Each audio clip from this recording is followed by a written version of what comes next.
When I was 23, I turned down a $95,000 offer from a tech firm in the city to stay in my small hometown and help my dad expand the family business. At the time, the company was little more than a string of paper files, an outdated website, and a list of 30 recurring clients who were mostly family friends. It was called Onda Solutions, a modest commercial real estate management firm my dad had run for years out of a cramped office above a dry cleaner. He had 2 part-time employees, no CRM, and the kind of spreadsheet system that made your eyes bleed just trying to track invoices. But I saw potential. More than that, I saw an opportunity to build something of my own, with family. I don't know if that was naive or hopeful or both. My name's Tyler. I'm 35 now, and I spent 12 years helping turn Onda Solutions into a multi-million-dollar operation. And last spring, my dad gave the company to my younger sister with a smile on his face and told me I worked better in the background. I know how that sounds. And trust me, I wouldn't believe it either if I hadn't lived every excruciating moment of it. My sister, Alana, is 3 years younger than me, and if you asked anyone in our family, she's been the golden child since birth. Blonde, bubbly, photogenic. The kind of person who posts selfies in a hard hat on construction sites just to say checking progress, even though she showed up 5 minutes late and left before the site tour began. Don't get me wrong, I love my sister. Or I did, back when she still called me to ask how to write an invoice or beg me to explain cap rates before client meetings. Back then, she knew her lane: marketing, social events, client-facing polish. I handled operations, logistics, legal, analytics, and everything else that made the business work. I was fine being behind the scenes. Until suddenly, that wasn't enough anymore. Growing up, Dad was always one of those tough love types. He didn't believe in praise unless it came with a lesson, didn't believe in handouts, didn't believe in emotion, especially from his son.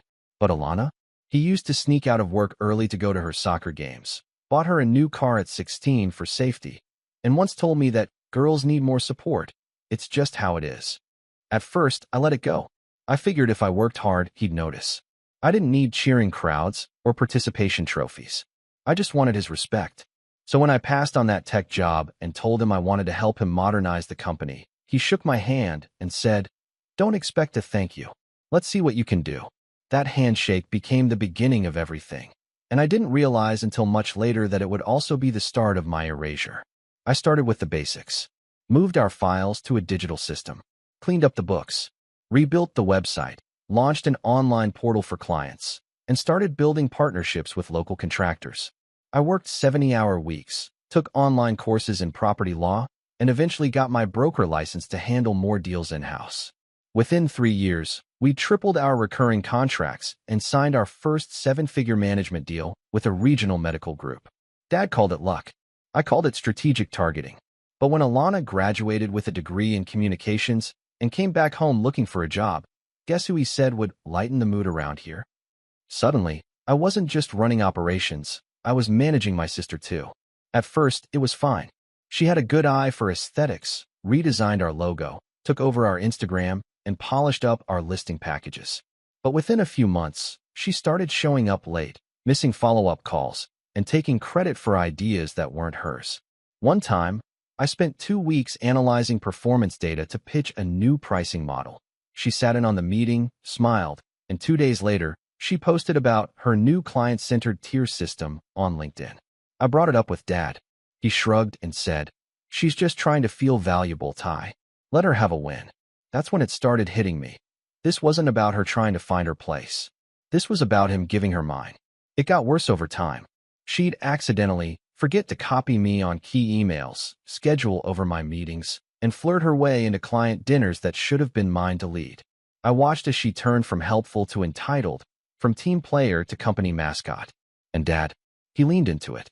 He started introducing her as our future CEO, started calling her the face of Onda, started telling me to teach her everything I know so she can take over one day. I thought it was a joke. A weird compliment, maybe. Until one Monday morning last April, I walked into the office and saw a gold-embossed plaque on her door, Alana Onda, Chief Executive Officer. There was no meeting, no discussion, no memo. I just stared at it, waiting for someone to explain. Then Dad walked by, looked at my face, and said, We wanted to surprise her. She's earned it. That was the moment something inside me cracked. I didn't say anything at first. Not to him, not to her. I just walked back to my desk, closed my laptop, and sat there, heart pounding, ears ringing, chest tight, until the office emptied out for lunch. Later that afternoon, I confronted him in the conference room. He didn't even blink.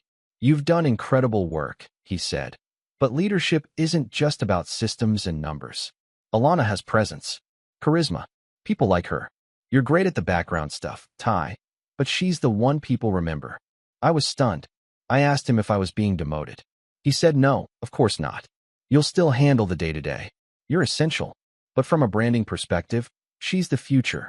I couldn't believe it. I wasn't demoted. I was just invisible. Again, that night, I didn't sleep. I kept thinking about all the birthdays I missed because I was on late-night calls, all the weekends I gave up to draft contracts, all the times I said we instead of I when talking about our growth. And for what? To be told I was just the guy behind the curtain, the tool, not the builder, the support act, not the show. I kept replaying that smug little plaque in my head, the way Alana posted it to Instagram with the caption, "From baby sister to boss lady clinking glasses, so proud to lead our family legacy." And the comments, dozens of them. "You deserve it, girl. Killing it. The future is female." Not one mention of the 12 years I poured into that company. The next morning, I drove to our largest client's office, a regional logistics firm we'd been managing properties for since 2019. The CEO, Darren, had always been fair with me. Direct. Honest. I told him what happened. I told him I was thinking of leaving. And he said something I'll never forget. "If you ever decide to jump ship, Tyler, I'd rather be the first call you make than the last to find out." I left that meeting with something I hadn't felt in a long time. Power. Not loud, not angry. Just quiet certainty. Like I'd finally remembered I had options. That I didn't have to play the loyal son forever. What happened over the next 6 months would change everything. Not just for me, but for my dad, for Alana, and for the company they tried to run without me. But before any of that happened, there was one moment I still think about every day. A week after the promotion, I came into the office early just to grab a few things.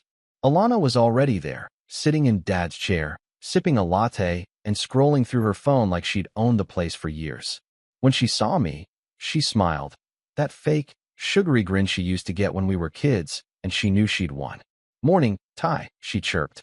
"Need help finding your seat?" I didn't answer. I just looked at her. Really looked. And for the first time, I didn't feel hurt. I felt done. That was the last time I stepped foot in Onto Solutions. And that was when the real story began. The week I left the company, I didn't say anything to anyone. No dramatic exit, no email blast, no final speech. I just quietly cleared my desk, forwarded a few critical files to the office manager, and slipped my access card into a drawer like I'd never been there.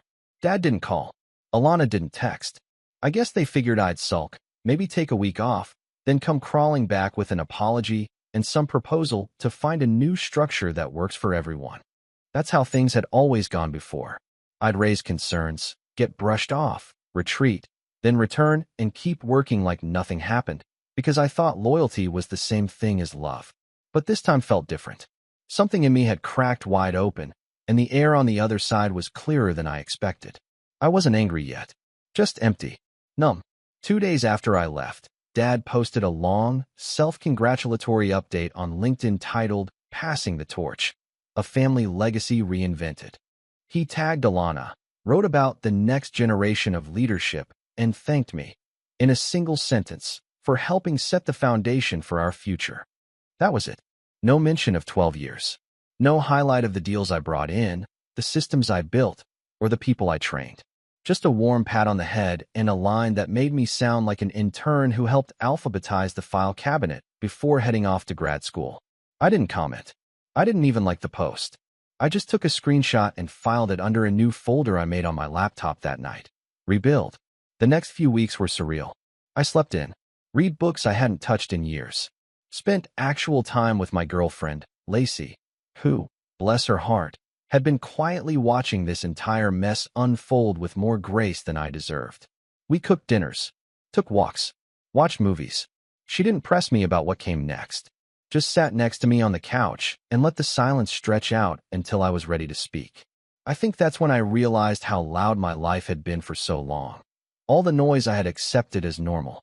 Meetings, deadlines, Dad's constant critiques, Alana's fake laughs echoing down the hall, the frantic pings of Slack and email and calendars overlapping like a storm of never-ending obligation. Without all that, I felt weightless, like a man returning from war and realizing he doesn't remember what peace feels like. But peace didn't last. About 3 weeks after I left, I started hearing things. Quiet murmurs from former coworkers, a dropped comment from a vendor, a couple of confused texts from clients I used to manage. The logistics firm, our biggest account, apparently hadn't heard from anyone in over a week. Lease renewals were being missed. Inspection reports were late. Invoices were wrong. At first, I chalked it up to transition chaos. Maybe they just hadn't adjusted to the new roles yet. Maybe Alana was still figuring things out. But then Darren, the CEO of that logistics firm, called me directly. "I don't want to put you in a weird spot," he said, voice tight with frustration. "But are you still involved in our account at all?" I told him no. Not since the restructuring. He paused. "Well, that explains a lot." I asked what was going on. He sighed, said, "Let's just say your replacement doesn't quite understand the term net absorption." I blinked. That was commercial real estate 101. Are they not looping in the leasing team? There is no leasing team anymore. Alana said she streamlined things. I felt something cold settle in my chest. Wait, she cut our leasing department? Apparently. Said she was creating a vertical marketing model. Whatever that means. That night, I couldn't sleep. I kept thinking about all the clients who'd trusted me. People I'd built years-long relationships with, now stuck under Alana's shiny, self-branded regime. I pictured her smiling through sales calls, tossing buzzwords around like confetti, while emails went unanswered and properties sat empty, because she didn't know the difference between build-to-suit and spec development. I told myself it wasn't my problem anymore.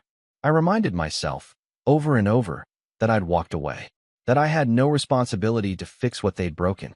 But something in me itched. Darren's company wasn't just a big account. It was our anchor, the account that paid salaries, that attracted other clients by association. If they pulled out, it wouldn't just be a blip. It would be a bleeding wound. And part of me, the part that still remembered every late night and early morning I spent building that account from scratch, hated the idea of watching it rot under my sister's glossy incompetence. The next week, Darren invited me to lunch. He didn't dance around it.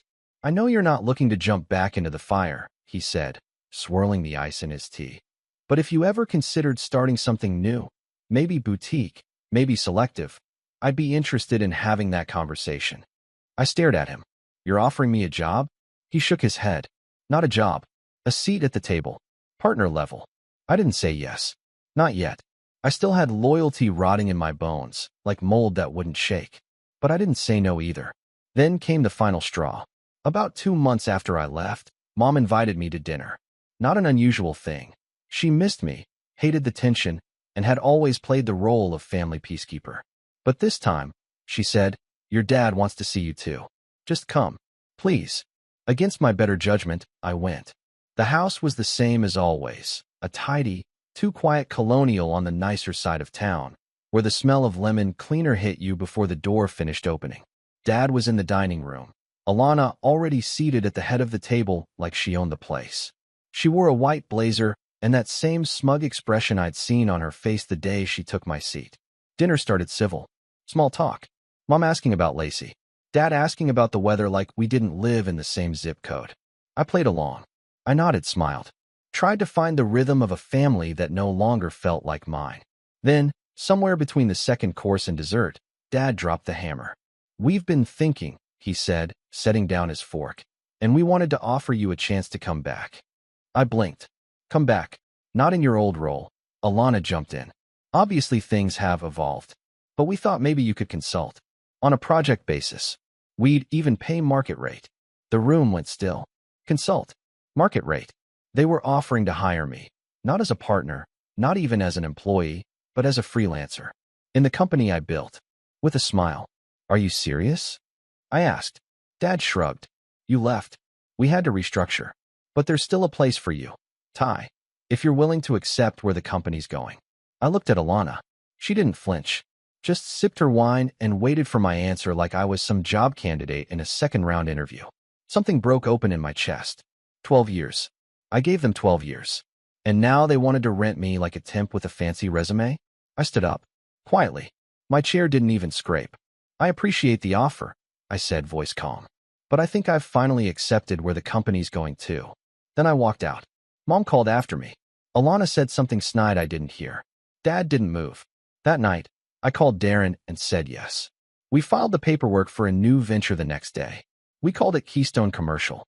And within a month, our first 3 clients came directly from Onda Solutions. I didn't poach them. I didn't even reach out first. They came to me, quietly, respectfully, and said the same thing in different words. You were the reason we stayed. At first, I kept my distance. I didn't flaunt the growth. Didn't post anything online. But then I heard Alana was telling people I left because I couldn't handle the pressure of leadership, that I struggled with collaboration, that I'd been outpaced by innovation. So I updated my LinkedIn. Co-founder and managing partner at Keystone Commercial. Focused on results, not titles. I didn't tag anyone. But she saw it. And the silence that followed? That was the first warning bell. They were about to fall apart. But the worst part? They didn't even see it coming. Not yet. For the first time in over a decade, I felt like I was building something that couldn't be taken away. Not a hand-me-down legacy. Not a placeholder title. Not a stepping stool for someone else's ego. Just something mine. Keystone Commercial started with 1 laptop, a rented desk in a co-working space, and a mountain of skepticism from people who thought I was either crazy or bitter or both. And maybe I was, at least a little.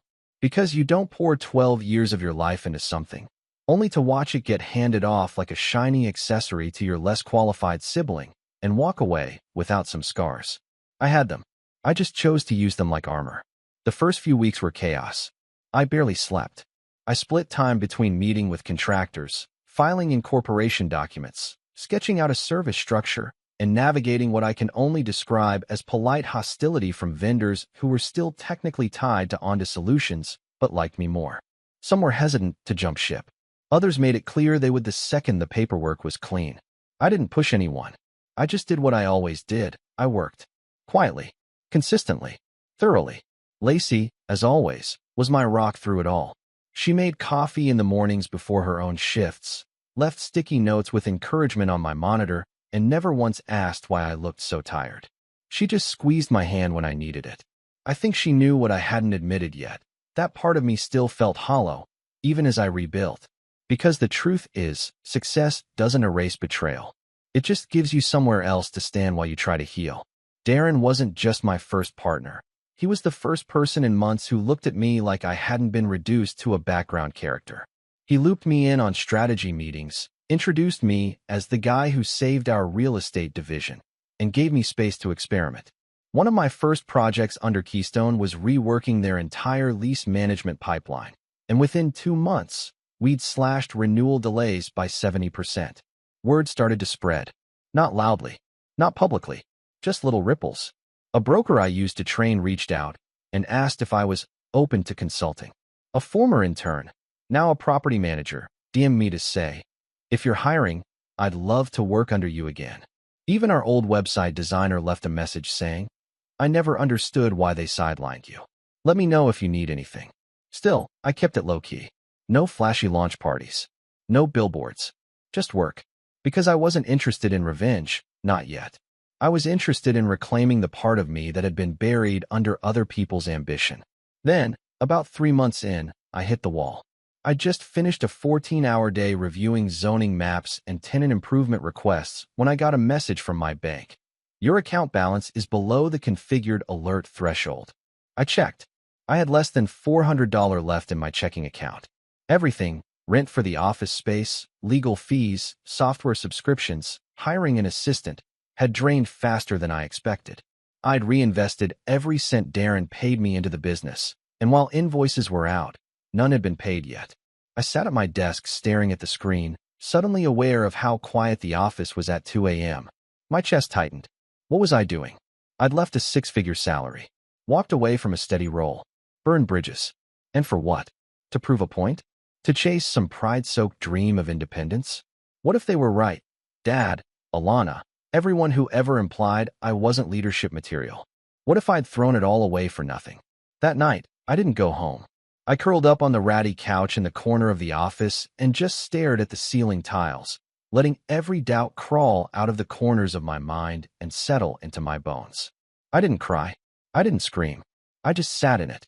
The fear, the loneliness, the feeling of being utterly, totally alone. Lacey showed up the next morning with 2 coffees and a muffin.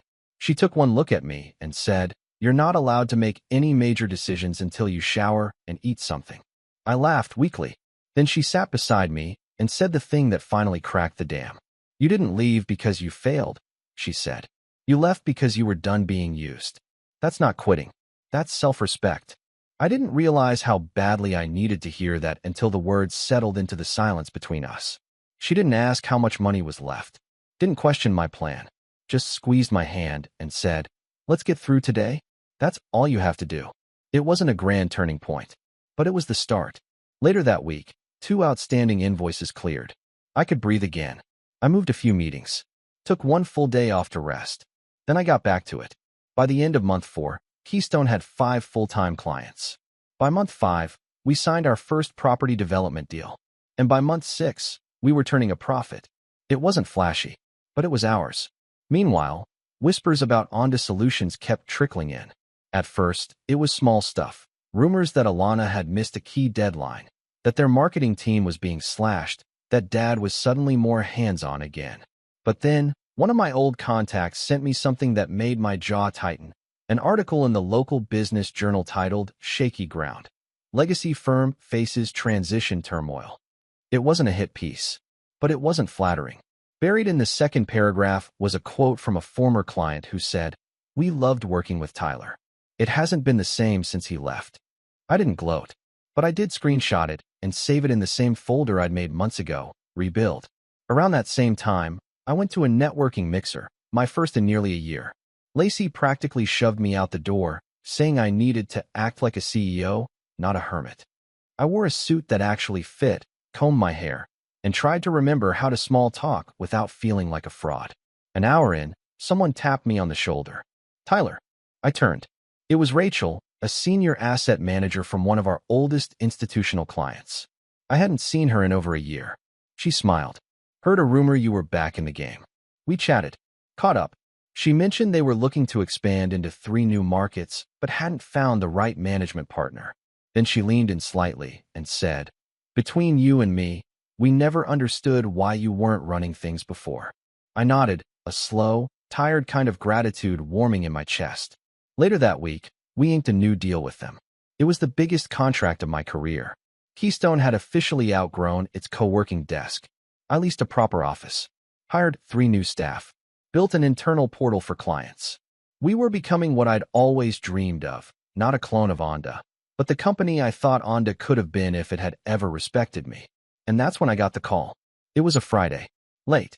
I was the last one in the office again, but this time it wasn't from desperation, it was from momentum. I was sketching out projections for Q3 when my phone buzzed. "Dad."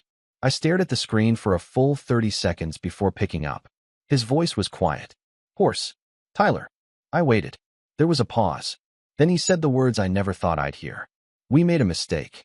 I didn't move. "We," he continued, voice breaking slightly. "We need you. The business, it's not what it was. Alana's doing her best, but I should have handled things differently." He didn't say it directly, but I could hear the panic under the surface. The cracks in the confident, untouchable man who used to make me feel small just by raising an eyebrow. "Can you come back?" He asked it like a whisper. And in that moment, every version of me collided. The loyal son, the silent partner, the broken man on the office couch, the rebuilder, the CEO. I didn't answer. Not yet. Because this wasn't the end. This was the moment before the storm. The part where the prodigal son has to decide. Does he return to the house that exiled him? Or burn the blueprint and build something better from scratch? I looked out the window, city lights flickering below. And I finally realized. I wasn't the one who lost everything. They were. I didn't call him back. Not that night. Not the next day either. Something about the way he said it. "Can you come back?" Didn't sit right with me. Not just because of what he was asking, but because of how he was asking. It wasn't an apology. It wasn't even a conversation. It was a lifeline tossed out only after the boat had already started sinking. And I couldn't shake the image of Alana, sitting in that corner office with my title, my clients, and my systems, only to realize the ship was moving too fast for her to steer. That wasn't my problem anymore. At least, it shouldn't have been. But I'm not going to pretend I didn't think about it, about going back, just for a day, just to see the panic in their eyes. Not out of pettiness, but out of justice. Maybe that's just a fancy word for revenge. But when someone rewrites your history, hands your life's work to someone who didn't earn it, and tells you to smile about it, they don't get to rewrite the ending too. And I was ready to write my own. The next week, I went quiet. Not because I didn't know what to do, but because I did. I needed time. I needed information. I needed leverage. So I started listening. The first call I made was to Brian, one of the old leasing agents from Onda who had quietly taken a buyout when Alana restructured the team. He was good at what he did, sharp, observant, and more importantly, loyal to a fault. We met for coffee downtown, and the second I walked in, he gave me a look that said it's about time. "You heard they lost the Skywood contract, right?" he asked, sipping his black coffee. I blinked. "What?" "Yeah. Slipped through their fingers last month. The client said they couldn't get timely answers. I used to manage that relationship personally. Alana replaced me with an intern. That made my stomach flip. Skywood was a $2.8 million management deal. One of our crown jewels. What else?"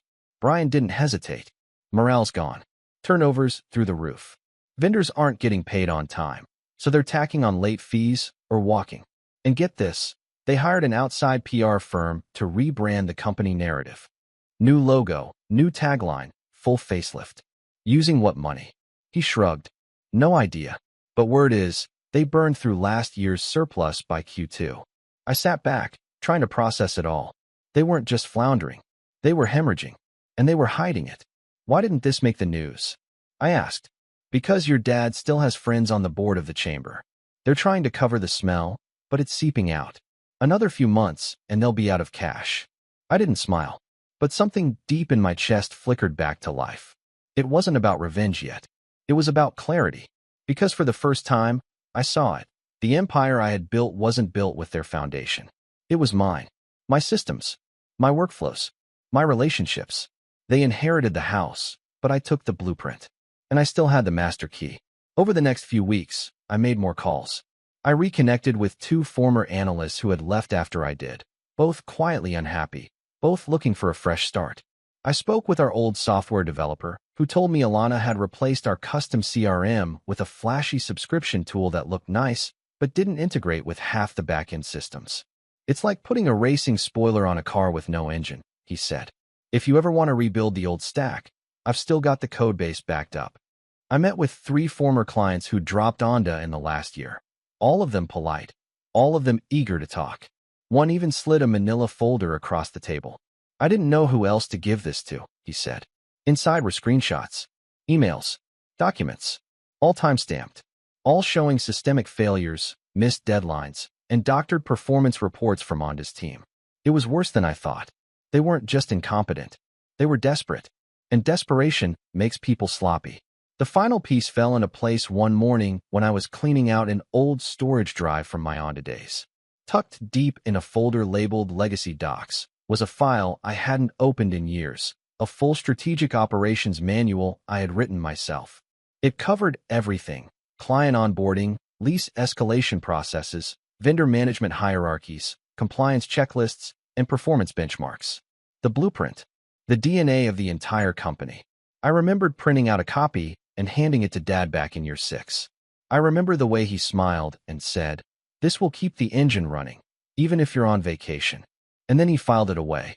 Now, staring at the digital version, I realized something. They were still using it. Brian confirmed it a few days later. They haven't changed a thing. That's the funny part. They talk about innovation, but they're still running on your playbook. That's when it hit me. They didn't steal the company. They inherited a machine they didn't know how to operate. And I was the only one who knew how it worked. That was the opportunity. But opportunity without timing is just a thought. So I waited. I didn't reach out to Dad again. I didn't respond to the LinkedIn message Alana sent me. A generic, "Hey, would love to chat if you're free sometime," with a smiley face at the end. I just kept building Keystone. Quietly, carefully, strategically, until the phone rang again. This time it was Mom. She never called me at work. Never without a reason. Her voice was strained. Fragile. Your father? He's not doing well, Tyler. My stomach tensed. Is he sick? No. Just worn down. The company's in trouble. He won't say it out loud, but I can see it. He's up all night. He barely eats. And Alana, she paused, I don't think she understands how bad it is. I sat down. I'm not asking you to fix it, she said. But maybe you could talk to him. Just see for yourself. I promised I'd think about it. That night, I poured myself a drink, sat in my living room, and wrote out a list. Not a to-do list. A terms list. Because if they wanted me back, it wouldn't be as a consultant. It wouldn't be under Alana. And it sure as hell wouldn't be as an apology tour. If I went back, it would be on my terms. But then I stopped. What if I didn't go back? What if instead of returning to fix their mess, I made sure no one else trusted them with anything important ever again? What if I did the one thing they never expected me to do? Expose the truth. I already had the data, the evidence, the testimonials. I had everything I needed to show how deep the rot went, not through public slander, but through results. Clients talk. Reputation spreads. And if you want to crush a company in our industry, you don't need a billboard. You just need to show people a better option. And I was the better option now. So I started laying the groundwork. I met with a local business podcast host and gave a quiet, humble interview about my journey, the challenges of starting over, and the importance of operational integrity. I never mentioned Onda by name, but anyone who knew the industry could read between the lines. I published a short white paper, Why Real Estate Management Fails, a case study in legacy systems. I cited anonymized data, backed up every claim with verifiable trends, and ended with a simple call to action. If you're ready for a better approach, call us. And they did. One by one, the calls started coming in. Old clients, new referrals, former partners who had left the industry and were now re-entering with fresh budgets and bad memories. Keystone wasn't just growing. It was becoming a vacuum. And Onda? They were beginning to notice the draft. One afternoon, about 2 months into this quiet campaign, Brian called me with a chuckle. You'll like this, he said. Word on the street is they just hired a growth consultant to help reverse their revenue trends. Anyone we know? Yeah, Greg Follis. I laughed. Greg was a hack. Flashy suits. Big promises. No follow-through. He used to pitch us every year at Onda, and I shot him down every time. They must really be desperate, I said. They are. And Tyler? Yeah. They're planning a merger. I sat up. With who? Some boutique firm out of Chicago. Small fish. But the buyout clause is brutal. If it falls through, Onda loses majority stake in half their contracts. I smiled for the first time all day. This was it. This was the opening I'd been waiting for. They were gambling everything to stay afloat. All I had to do was wait for the right moment to tip the scales. Not loud, not cruel, just precise, surgical. Because sometimes the best revenge isn't sabotage. It's letting people walk into a trap they set for themselves. And when the moment came, I'd be ready. With facts, with receipts, and with the calm, collected voice of someone who no longer had anything to prove, but everything to show. I closed my laptop. The setup was done. Now all that was left was the strike. It happened faster than I expected. Revenge, when done right, isn't some grand theatrical moment with fireworks and a standing ovation. It's a series of calculated dominoes, slow to line up, but devastating when tipped. And when the first one fell, it was almost quiet. Almost. Word got out that Onda Solutions was finalizing a merger with a mid-tier Chicago firm called Hartwell Equity. Hartwell specialized in distressed real estate assets, and it was clear they weren't merging because they believed in Onda's vision. They were there for the scraps. For the bones. This wasn't a partnership. This was a soft acquisition dressed up in legacy-preserving language. What made it worse? The merger was predicated on Onda retaining its largest remaining clients for at least 2 more quarters. That clause alone showed how fragile they were. Hartwell didn't want to inherit a sinking ship. They wanted guarantees. So I gave them none. I didn't burn bridges. I didn't call anyone up and whisper secrets. I didn't smear their name across headlines or start a smear campaign. No, I did exactly what I'd always done. I performed better. Our team at Keystone had grown to 9 people by then. We weren't flashy. We didn't spend money on expensive branding videos or sponsored gala tables like Alana was doing. Instead, we answered emails fast. We tracked ROI with brutal precision. We onboard vendors in half the time. We gave clients a reason to talk, and more importantly, to talk about us. And they did. Behind closed doors. Over lunches. In investor meetings. I don't know what happened to Onda, they'd say, but Keystone? That's who we're watching now. The final strike wasn't even delivered by me. It came from a client I'd signed in March, a mid-size regional healthcare network with 15 commercial leases and 2 new development sites. They had originally been with Onda for over a decade, but after 6 months of Keystone handling a single test property, they moved their entire portfolio over to us. That alone was a blow. But what made it fatal? The day they pulled out was the day before Hartwell was set to finalize the merger. The ink wasn't dry yet. And when Hartwell's due diligence team saw the updated client retention sheet and the revenue gap that would follow, they pulled out. Hard. No negotiation. No counteroffer. Just a single-sentence email. Conditions unmet. Acquisition terms no longer viable.